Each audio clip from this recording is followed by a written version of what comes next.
pembelajaran. Nah, anak-anak ustazah sekalian, Indonesia memiliki bentangan wilayah yang sangat luas. Nah, yaitu dari Sabang sampai Merauke. Nah, dari Sabang sampai Merauke ini Indonesia sangat memiliki keanekaragaman, yaitu apa?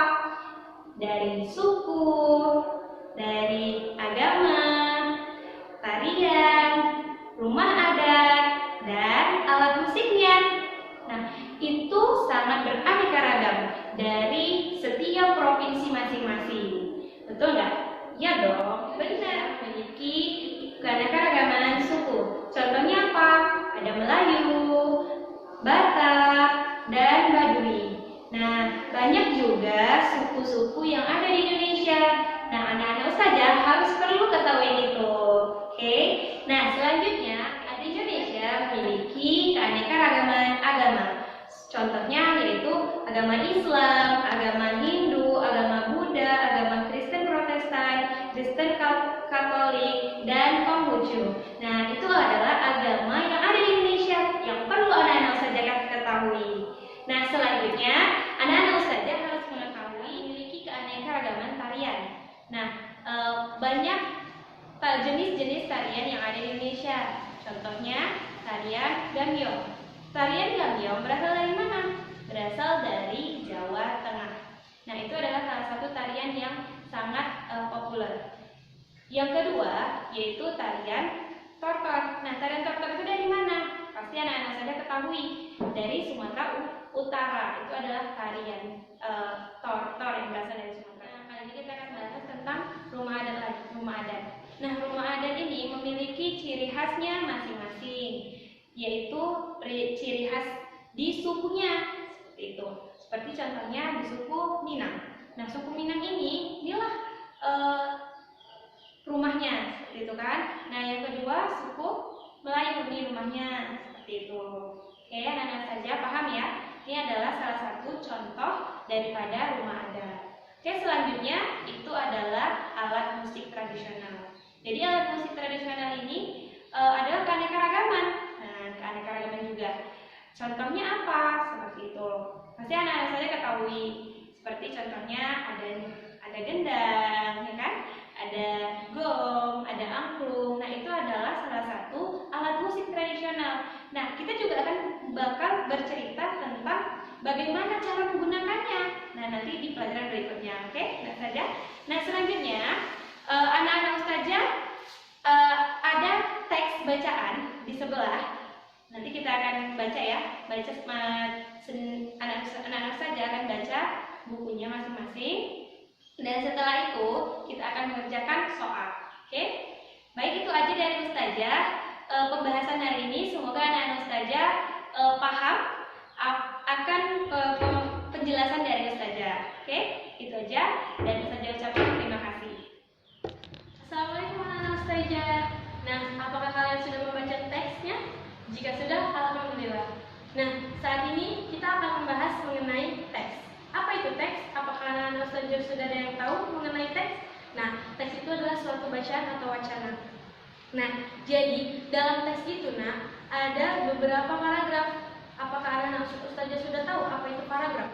Nah, kali ini kita akan membahas tentang paragraf. Apakah anak-anak ustazah sudah tahu apa itu paragraf? Paragraf itu adalah kumpulan dari beberapa kalimat. Nah, kalimat itu karena susunan dari kata-kata atau kumpulan dari kata-kata yang diakhiri dengan tanda titik. Nah, jadi contoh dari paragraf itu sendiri dari teks yang anak-anak ustazah sudah baca. Lihat, paragraf pertama itu terdiri dari 5 kalimat. Apakah sudah bisa dilihat? Nah, dalam suatu paragraf sendiri memiliki gagasan pokok dan gagasan penjelas ataupun gagasan pendukung. Nah, gagasan pokok itu sendiri adalah kalimat utama atau kalimat pokok yang menjadi pokok bahasan dalam paragraf tersebut.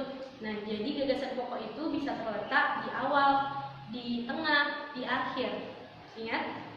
Nah, kalau gagasan penjelas atau gagasan pendukung itu adalah kalimat penjelas yang menjelaskan dari kalimat adalah contoh dari gagasan pokok dan gagasan pendukung. Nah, ustazah harap anak-anak ustazah sudah jelas semua ya mengenai gagasan pokok dan gagasan pendukung. Jadi Ustazah harap anak-anak Ustazah sudah jelas semua ya mengenai gagasan pokok dan gagasan pendukung. Jadi kerjakan tugas dari Ustazah ya di halaman 6 itu adalah mencari gagasan pokok dan gagasan pendukung dari teks yang sebelumnya anak-anak Ustazah sudah baca mengenai suku Baduy. Baik? Selamat berjumpa dengan Ustazah. Baik, kali ini Ustazah akan menjelaskan tentang tarian. Nah, tarian itu banyak ragamnya, banyak juga asalnya dari mana. Dari mana? Kita ketahui yang pertama dari Jawa Tengah, yaitu tarian gambyong. Nah, tarian gambyong ini dikenal oleh masyarakat Jawa Tengah. Nah, selanjutnya ada tari tortor. Nah, tari tortor ini adalah berasal dari Sumatera Utara. Nah, tari tortor sangat dikenal dari masyarakat Sumatera Utara. Dari itu, Indonesia memang sangat luas budayanya. Jadi, untuk anak-anak Ustazah terus mencari budaya-budaya di Indonesia, terutama di tarian. Oke, anak-anak Ustazah? Nah, selanjutnya dari tarian itu mempunyai yang namanya unsur. Nah, apa saja yang unsur-unsurnya seperti itu ya? Apa saja unsur-unsurnya? Unsurnya yang pertama adalah custom, yang kedua adalah properti, yang ketiga adalah alat pengiring. Nah, properti itu contohnya apa anak saja? Contohnya adalah seperti speaker, seperti itu. Selanjutnya kayak bendanya, seperti itu. Properti itu adalah bendanya, seperti itu. Nah, selanjutnya ada busana. Busana itu adalah pakaian adat yang digunakan ketika menari, gitu. Nah, yang ketiga itu ada alat pengiring. Nah, alat pengiringnya itu ada seperti musik. Nah, musik adalah salah satu alat pengiring tarian. Kalau tidak ada musik, atau tidak ada alat pengiring yaitu musik, maka tidak ada suatu tarian. Baik. Nah, kali ini Ustazah akan menjelaskan tentang alat pengiring. Apa itu alat pengiring? Seperti musik ya. Tuh. Selanjutnya, alat pengiring ini seperti musik. Musik itu berasal dari mana? Ayo. Nah, dari mana asal bunyi yang mengiringi musik? Nah, selanjutnya bunyi berasal dari getaran pada benda. Nah, getaran inilah yang akan menghasilkan musik. Yang akan menghasilkan bunyi. Nah, seperti itu. Baik anak-anak Ustazah, itu adalah salah satu contoh. Itu adalah prosesnya ya, Naya. Nah, selanjutnya kita akan membahas contohnya. Nah, contohnya apa? Contohnya adalah gitar. Nah, gitar ini akan menghasilkan bunyi. Nah, adapun sumber bunyi itu ditimbulkan akibat yang pertama, yaitu gesekan, tiupan, pukulan. Ada 3. Tiupan, gesekan, dan pukulan. Itu adalah salah satu sumber bunyi. Jadi, anak-anak Ustazah harap kalian tahu apa itu fungsi daripada alat musik. Selanjutnya tahu bagaimana itu asal bunyi, seperti itu ya, ya. Oke, baik anak-anak Ustazah. Adapun jenis-jenis getaran, yang pertama adalah audiosonik, yang kedua adalah infrasonik, dan yang ketiga adalah ultrasonik. Nah, itu adalah jenis-jenisnya. Baik, bisa dilihat. Inilah dia. Oke, mungkin itu aja kali penjelasan hari ini. Semoga anak-anak Ustazah tetap semangat belajar dan selamat mengerjakan soal yang ada di halaman 14. Oke, selamat mengerjakan. Ya, baiklah anak-anak Ustazah, kita lanjut pelajaran berikutnya, yaitu pelajaran berikutnya tentang keragaman sosial, ekonomi, dan budaya. Masih tetap sama yang seperti tadi ya, tentang budaya juga. Nah, kali ini ada penambahannya, yaitu apa? Keragaman sosial dan sosial, ekonomi dan budaya. Nah, di sini Ustazah mau menjelaskan tentang keragaman sosial, ekonomi dan budaya. Indonesia, ya nak, negara Indonesia kita ini nak, itu sangat luas. Akan kaya dengan kebudayaan, kaya dengan kesosialan, dengan tingkat ekonomi juga, gitu, ya kan? Nah, di setiap daerah, di setiap provinsi itu masing-masing keseragaman sosialnya berbeda. Tingkat ekonominya, mata pencariannya ataupun pekerjaannya juga berbeda. Serta juga pastinya budayanya berbeda. Nah, kali ini Ustazah mau menjelaskan satu persatu tentang keragaman sosial. Oke. Nah, di keseragaman sosial itu nak, yang kita lihat apa? Masyarakatnya. Masyarakat itu apa Ustazah? Pasti ada yang belum tahu ya, karena masyarakat itu adalah orang yang menempati suatu wilayah ataupun daerah. Contoh misalnya daerah di pedesaan, ya kan, di daerah pedesaan. Nah, di masyarakat di daerah pedesaan itu mereka sangat kental, sangat bagus itu di tingkat kerjasamanya. Contoh misalkan sebuah desa setiap hari Minggu mereka melakukan kerja bakti. Nah, jadi seluruh kampung ataupun seluruh desa itu per gang mereka saling bekerja sama untuk membersihkan kampung, membersihkan lingkungan kampung mereka. Supaya apa? Supaya bersih, mereka saling bekerja sama. Nanti ada yang membersihkan parit, ada yang membuat makanan, ada yang menyediakan minuman, ada yang membersihkan selok-selokan sampah, membakar sampah. Ada di situ nanti nak, gitu, di masyarakat pedesaan. Mereka sangat kental kerjasamanya, kerja baktinya. Itu di masyarakat pedesaan contohnya. Nah, satu lagi itu di masyarakat kota atau orang kota. Kalau di kota itu nah, orangnya mereka rasa kerjasamanya itu sangat minim. Sangat minim, tidak seperti di desa, mereka sangat minim. Jadi ketika mereka ada kerja bakti, ya mereka tetap bekerja, namun tidak semua masyarakatnya untuk bekerja bakti. Gitu. Misalnya setiap ada acara, ya kan, mereka membantu, tapi tidak seperti di masyarakat pedesaan.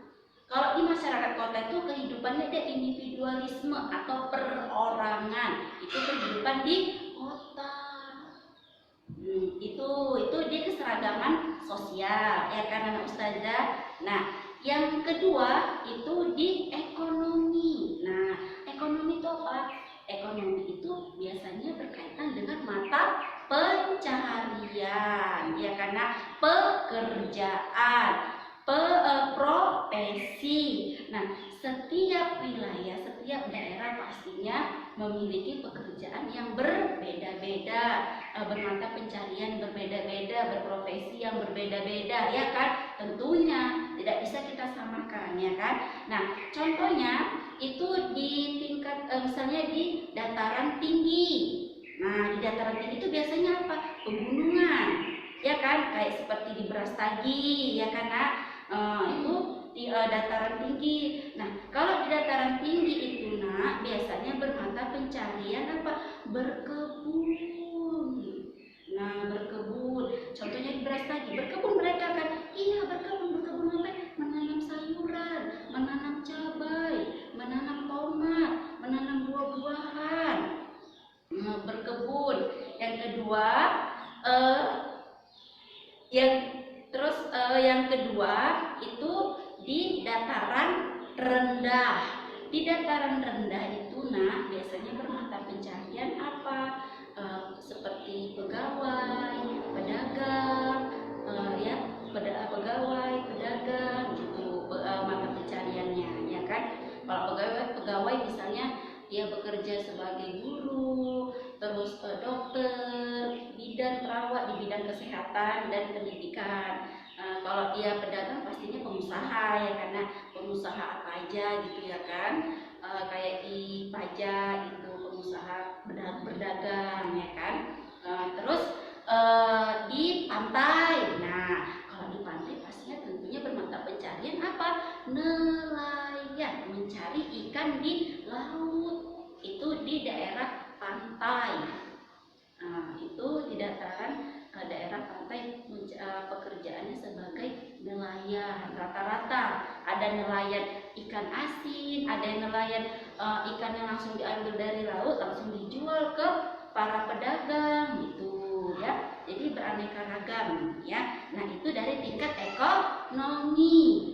Dan tingkat budaya, apa itu Ustaz tingkat budaya? Tingkat budaya itu tadi seperti tarian adat, terus dari rumah adat, senjata, perlengkapan setiap adat atau suku, setiap ini lagi apa, kostum, pakaian. Nah, dari makanan ciri khas setiap suku-suku itu berbeda, pakaiannya, rumah adatnya, alat tradisionalnya, senjata perlengkapan itu berbeda.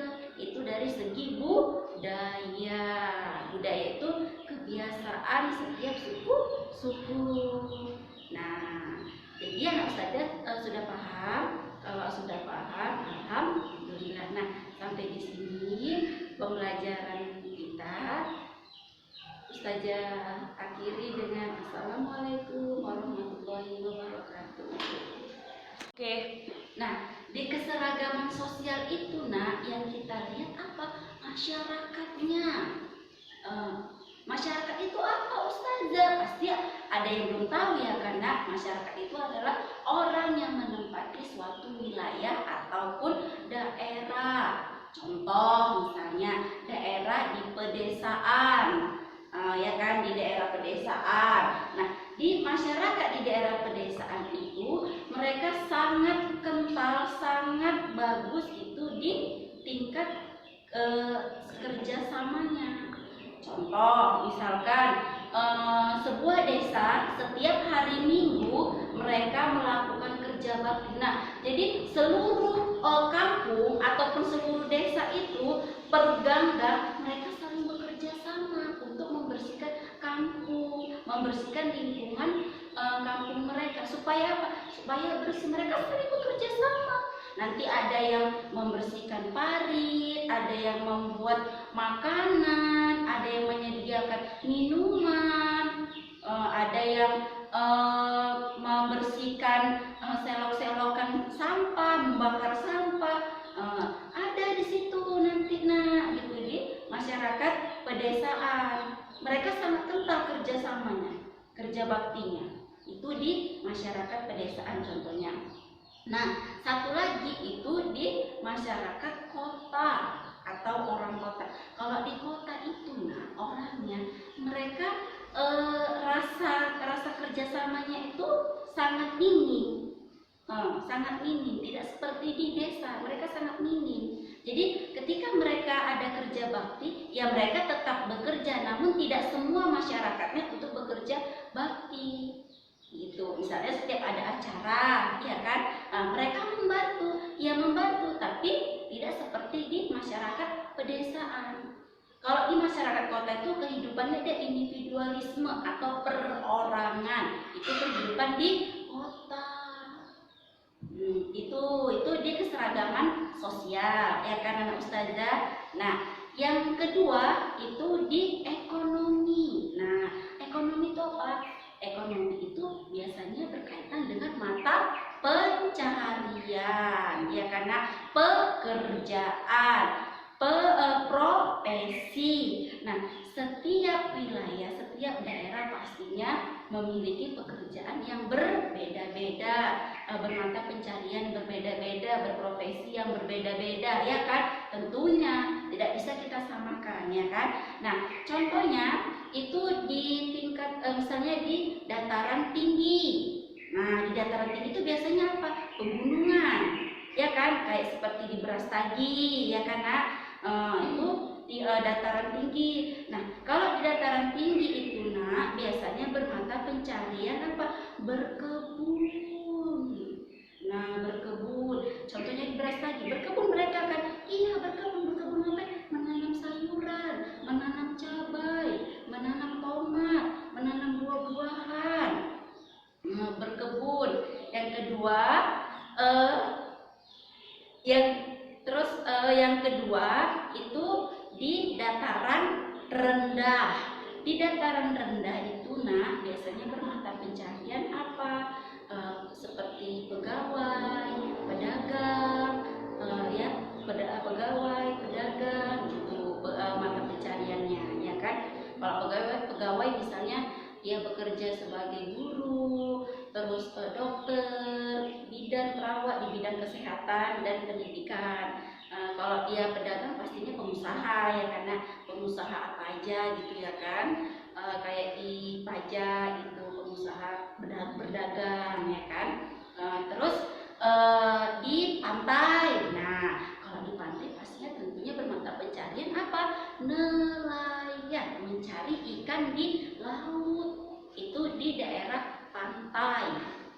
Nah, itu di dataran daerah pantai pekerjaannya sebagai nelayan. Rata-rata ada nelayan ikan asin, ada yang nelayan ikan yang langsung diambil dari laut langsung dijual ke para pedagang gitu ya. Jadi beraneka ragam ya. Nah, itu dari tingkat ekonomi.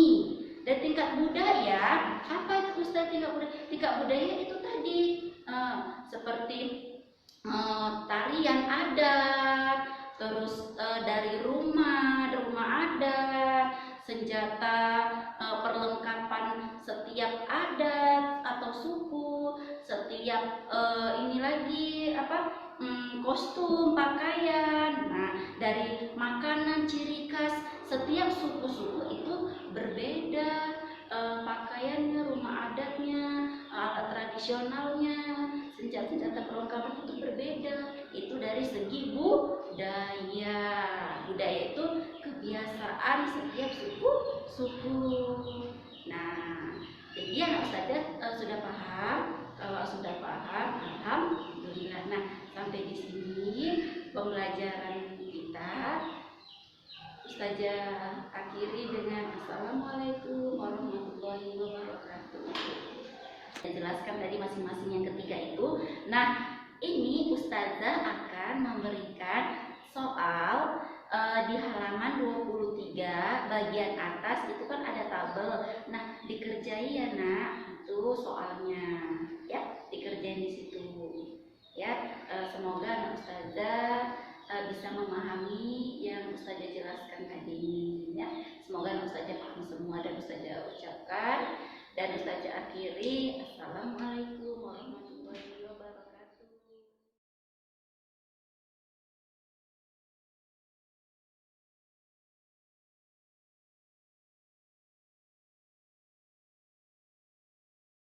Baik, Ustazah kembali dengan Ustazah. Sebelumnya Ustazah sudah menjelaskan mengenai gagasan pokok dan gagasan pendukung. Nah, Ustazah yakin anak-anak Ustazah sudah paham dan pastinya sudah mendalami, apalagi dengan adanya tugas yang Ustazah berikan kemarin kan.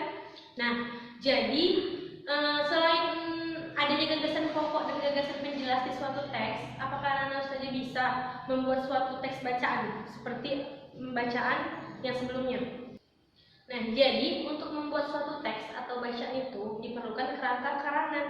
Nah, ini akan kita bahas lebih detail bagaimana cara membuat kerangka karangan agar anak-anak Ustazah mampu membuat sebuah teks bacaan. Yuk.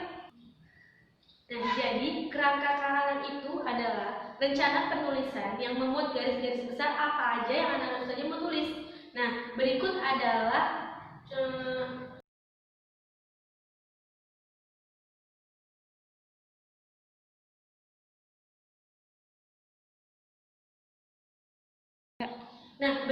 langkah-langkah cara membuat kerangka karangan. Yuk kita lihat. Pertama, menentukan tema atau judul karangan. Kedua, mengumpulkan bahan. Ketiga, menyeleksi bahan. Yang keempat, menyeleksi bahan-bahan yang sudah dikumpulkan. Dan yang terakhir, mengembangkan kerangka karangan. Baik anak-anak ustazah, itulah tadi langkah-langkah cara membuat karangan. Sudah paham? Nah, anak-anak ustazah, setelah anak-anak ustazah sudah mendengar penjelasan mengenai kerangka karangan dan cara membuatnya, nah sekarang ustazah tugaskan kepada anak-anak ustazah untuk membuat sebuah karangan yang terlebih dahulu anak-anak ustazah harus membuat kerangka karangannya.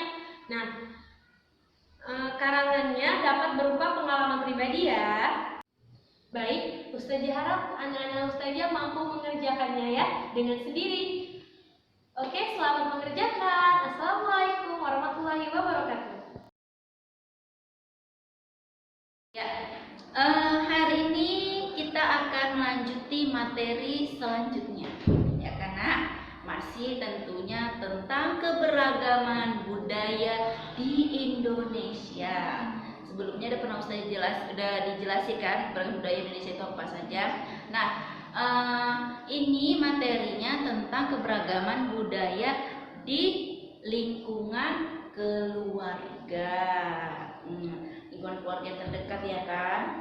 Nah, di lingkungan keluarga itu karena ada ayah, ada ibu, ada kakek, ada nenek, ada paman, ada bibi, ya kan. Nah, pastinya contohnya aja lah, ayah dan ibu pasti berbeda suku karena. Nah, walaupun misalnya ayahnya ayahnya suku Jawa, ibunya suku Aceh, ya kan. Tapi walaupun berbeda-beda, tetapi tetap satu tujuannya, yaitu apa? Bersatu. Ada semboyan berbunyi seperti ini. Bersatu kita teguh, bercerai kita runtuh. Jadi di negara Indonesia yang banyak dengan agama, yang berbeda dengan agama, beda dengan suku, beda dengan etnis, beda dengan perekonomian, tetapi satu simbolnya, yaitu bersatu kita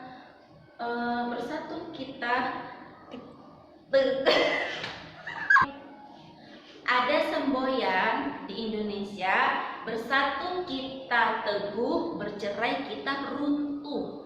Jadi walaupun kita berbeda-beda suku, agama, etnis, ekonomi, tetapi kita semua itu tetap satu, tetap bersatu.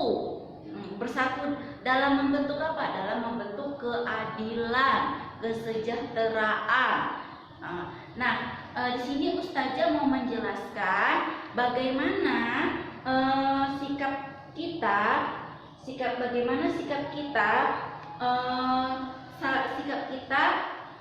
untuk menghadapi yang berbeda-beda suku dan agama. Bagaimana sikap kita terhadap yang berbeda suku dan agama serta etnis? Bagaimana sikap kita? Di sini ustazah akan menjelaskan. Ya, yang pertama, yaitu menerima dan menghargai suku, agama, budaya, dan adat istiadat orang lain. Contohnya seperti ini, nah, misalkan kita sama teman kita berbeda suku ini, berbeda budaya, jangan kita ejek, jangan kita menjelek-jelekan, itu tidak boleh. Tapi bagaimana ustazah? Harus kita menghargai. Kalau bila perlu pun kita pelajari. Supaya untuk apa? Supaya untuk menambah pengetahuan kita, ilmu pengetahuan kita. Itu yang pertama. Yang kedua, ikut memelihara, melestarikan dan mengembangkan budaya dan tradisi yang ada di masyarakat. Contohnya ini, nah, misalkan di masyarakat ada itu kan namanya perwiritan kan. Ya, perwiritan itu kan sudah menjadi tradisi masyarakat, ya kan. Misalnya setiap hari Jumat perwiritannya itu kan, itu sudah menjadi tradisi masyarakat. Nah, itu tidak boleh kita hilangkan. Harus kita lestarikan, harus kita pelihara. Karena kan bagus kan perwiritan mengadakan pengajian, ya kan? Yang ada dapat apa? Pahala dari Allah. Jadi tidak boleh kita hilangkan. Yang ketiga, melakukan dialog antar suku, agama, dan golongan. Dialog ini, dialognya itu, atau dialog yang pasti percakapan. Jadi kalau misalnya kita berbeda agama, berbeda suku, jangan berdialognya, berbicaranya sesuka hati kita. Itu tidak boleh. Misalnya anak ustazah ini di lingkungan rumahnya ada jadi yang ketiga tadi melakukan dialog dengan orang yang berbeda suku dan agama. Jadi kalau kita berbeda suku, berbeda agama, dialognya itu, bercakapnya itu harus dengan yang sopan, yang baik. Tidak boleh sombong, tidak boleh mengejek-ngejek. Contohnya misalkan anak ustazah ada tetangganya tuh beda agama, tidak boleh diejek-ejek. Dia mau beribadah ke gereja, misalnya dia ejek-ejek ke gereja, tidak boleh. Biarkan saja, kita tetap berbicara kita yang baik. Yang terakhir, keempat, nah ini keempat ya anak ustazah. Yang keempat itu tidak menganggap suku sendiri itu merasa paling baik, merasa paling benar, tidak boleh. Semua suku itu baik, semua budaya itu baik. Jadi tidak boleh, oh saya suku Jawa, budaya saya yang baik, budaya saya yang paling baik, dari tarian, rumah adat, dan lain itu semua yang baik di suku, tidak boleh. Ya nak, jadi itu cara kita menyikapi yang berbeda suku dan agama serta budaya, itu sikap kita tadi. Nah, sampai di sini saja penjelasan dari ustazah. Apabila ada kata-kata ustazah dalam penjelasan ini ada yang salah ataupun yang kurang berkenan, ustazah minta maaf pada Allah, ustazah mohon ampun. Ustazah tutup. Assalamualaikum warahmatullahi wabarakatuh.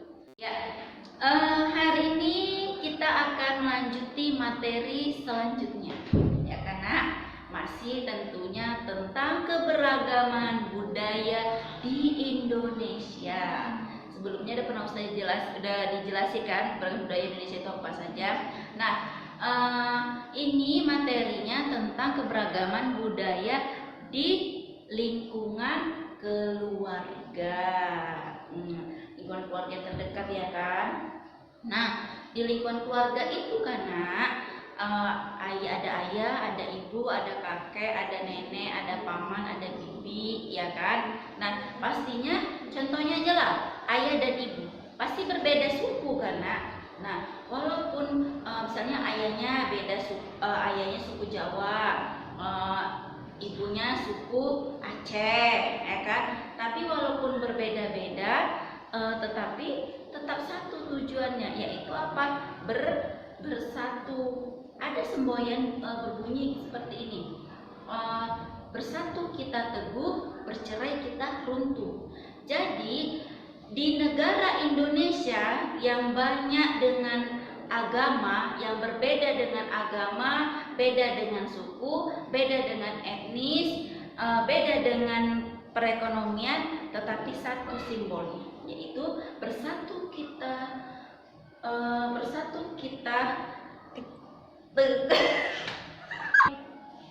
ada semboyan di Indonesia, bersatu kita teguh, bercerai kita runtuh. Jadi walaupun kita berbeda-beda suku, agama, etnis, ekonomi, tetapi kita semua itu tetap satu, tetap bersatu. Bersatu dalam membentuk apa? Dalam membentuk keadilan, kesejahteraan. Nah, di sini ustazah mau menjelaskan bagaimana sikap kita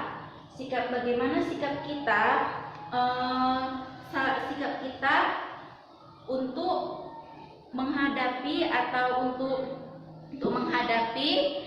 yang berbeda-beda suku dan agama. Bagaimana sikap kita terhadap yang berbeda suku dan agama serta etnis? Bagaimana sikap kita? Di sini ustazah akan menjelaskan.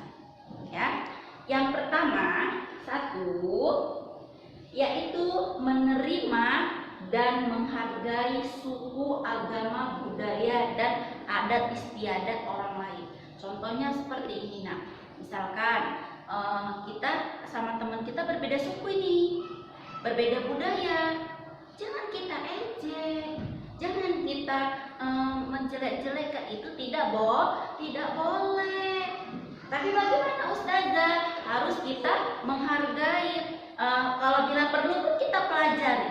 Supaya untuk apa? Supaya untuk menambah pengetahuan kita, ilmu pengetahuan kita. Itu yang pertama. Yang kedua, ikut memelihara, melestarikan, dan mengembangkan budaya dan tradisi yang ada di masyarakat. Contohnya gini, nak. Misalkan setiap di masyarakat ada itu kan namanya perwiritan kan. Ya, perwiritan itu kan sudah menjadi tradisi masyarakat. Ya kan, misalnya setiap hari setiap hari Jumat perwiritannya itu kan, itu sudah menjadi tradisi masyarakat. Nah, itu tidak boleh kita hilangkan. Harus kita lestarikan, harus kita pelihara. Karena kan bagus kan perwiritan mengadakan pengajian, ya kan? Yang ada dapat apa? Pahala dari Allah. Jadi tidak boleh kita hilangkan. Yang ketiga, melakukan dialog antar suku, agama, dan golongan. Dialog ini, dialognya itu, atau dialognya itu pasti percakapan. Jadi kalau misalnya kita berbeda agama, berbeda suku, jangan berbicaranya sesuka hati kita. Itu tidak boleh. Misalnya anak Ustazah ini di lingkungan rumahnya ada, jadi yang ketiga tadi melakukan dialog dengan orang yang berbeda suku dan agama. Jadi kalau kita berbeda suku, berbeda agama, dialognya itu, bercakapnya itu harus dengan yang sopan, yang baik. Tidak boleh sombong, tidak boleh mengejek-ngejek. Contohnya misalkan anak Ustazah ada tetangganya tuh beda agama, tidak boleh diejek-ejek. Dia mau beribadah ke gereja, misalnya dia ejek-ejek ke gereja, tidak boleh. Biarkan saja. Kita tetap berbicara kita yang baik. Yang terakhir, keempat. Nah, ini keempat ya Ustazah. Yang keempat itu tidak menganggap suku sendiri itu merasa paling baik, merasa paling benar, tidak boleh. Semua suku itu baik, semua budaya itu baik. Jadi tidak boleh, oh saya suku Jawa, budaya saya yang baik, budaya saya yang paling baik, dari mulai tarian, rumah adat, dan lain itu semua yang baik di suku, tidak boleh. Ya nak, jadi itu cara kita menyikapi yang berbeda suku dan agama serta budaya, itu sikap kita tadi. Nah, sampai di sini saja penjelasan dari Ustazah. Apabila ada kata-kata Ustazah dalam penjelasan ini ada yang salah ataupun yang kurang berkenan, Ustazah minta maaf pada Allah, Ustazah mohon ampun. Ustazah tutup. Assalamualaikum warahmatullahi wabarakatuh. Ya, tadi sudah Ustazah jelaskan. Nah, anak Ustazah sekarang mengerjakan soal di halaman 33 dan 34.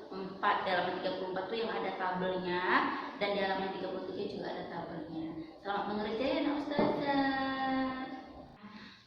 Di pembelajaran tematik 1, subtema 1 yang baru dimulai itu, dari keseluruhan materi terdapat di dalam kandungan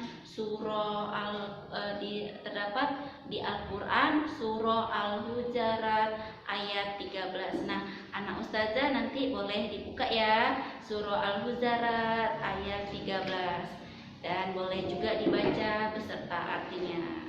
Syukron. Assalamualaikum warahmatullahi wabarakatuh.